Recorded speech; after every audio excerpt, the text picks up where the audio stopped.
господа, Коко Семерджиев!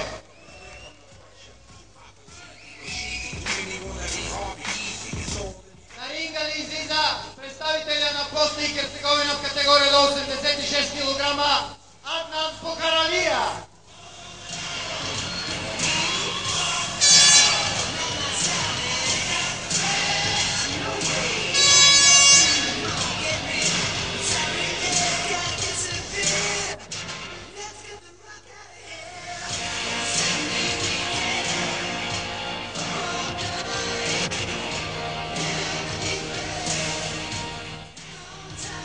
Дами и господа, Аднан Букаралия!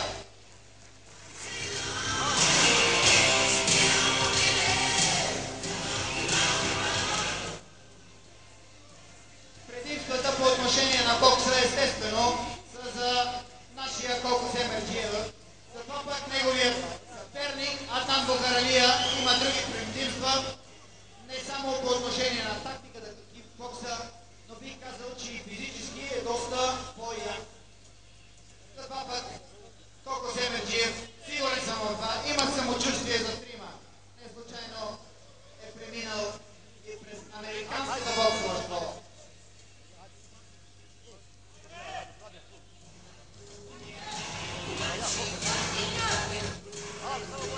И така, рефер в този матч Емил Тонев!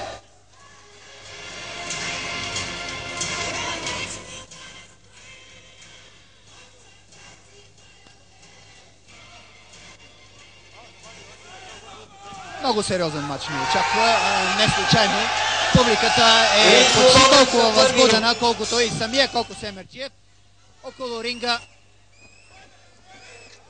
се е събрала една цяла армия от фоторепортери, които до известна степен ограничават това да виждам какво се случва на ринга. Особено когато един от двамата се придвижи по ъглите. Едни чудесни кикове притежава Аднан. В това не се съмнявах и преди този матч. Опитва се да финтира Коко Семерджиев своя съперник. Тръгна директно с тесно круше в главата срещу Аднан. Не успя и понеже беше вложил много сила в този удар, загуби равновесие, малко е стегнат. Това е, разбира се, съвсем естествено. Нашия Коко 2 години и половина не се е качвал на ринга и това, че е превъзбуден, е напълно обяснимо. Далеч по-спокоен е Аднан, който обърна гарда и опитва и с лев на ваши гери в тялото да засегне своя съперник колко се може по-силно. До мен е един от най-голямите експерти по бокс в България, четирикратният победител в турнира и носител на купата Странджата. Кой друг, освен Цацо Андрейковски. Ще си позволя да го попитам няколко въпроса експертни, що се отнася до... това беше един нокаут. Кажи, Цацо, и при тебе беше главно да ти развие. Тази среща е характерна с това, че един срещу друг застават двата вида стила. Силния с ръцете срещу силния с краката. И колкото е опасно за единия да бъде покосен от силните шутове, така е опасно и за другия и трудно да се пази от ръцете. За сега колко има малко преимущество. Драматична е срещата, но развръзката сигурно няма да е до края на срещата. Всичко ще приключи много рано. Дано да е в полза на българина. Наистина, струва ми се, че Коко Семерджиев е прекалено превъзбуден. Той си позволява да удра и след стоп и така именно нанесе един много тежък удар на Аднан. Разбира се, Аднан малко ми се струваше, че се преструваше или може би наистина този удар беше силен за тила. В такъв случай тренираните и правилно водещи тактически срещата състезатели умеят да използват всеки един случай, за да спечелят време, да се възстановят и да се мобилизират за следващите минути.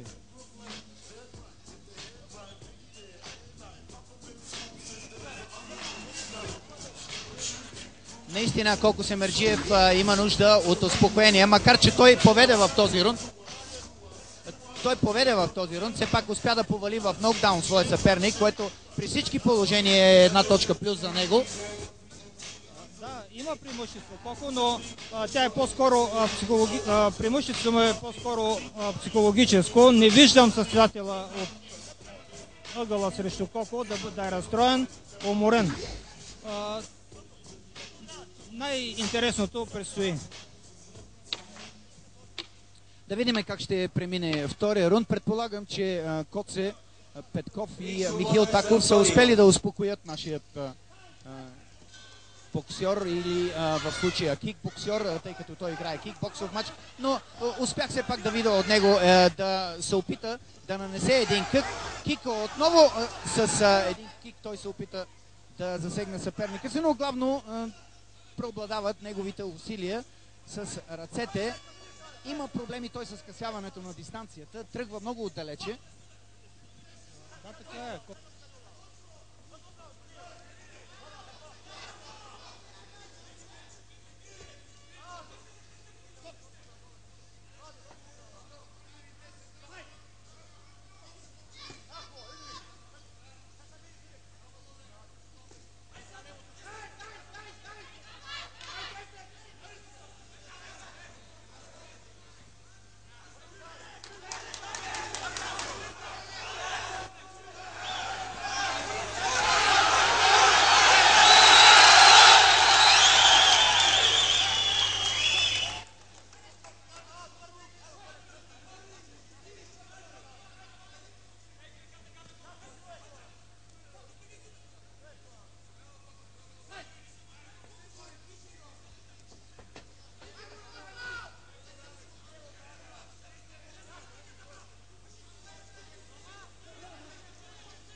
Свободен за трети рунд.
по-силния победител с технически нокаут Коко Семерджиев.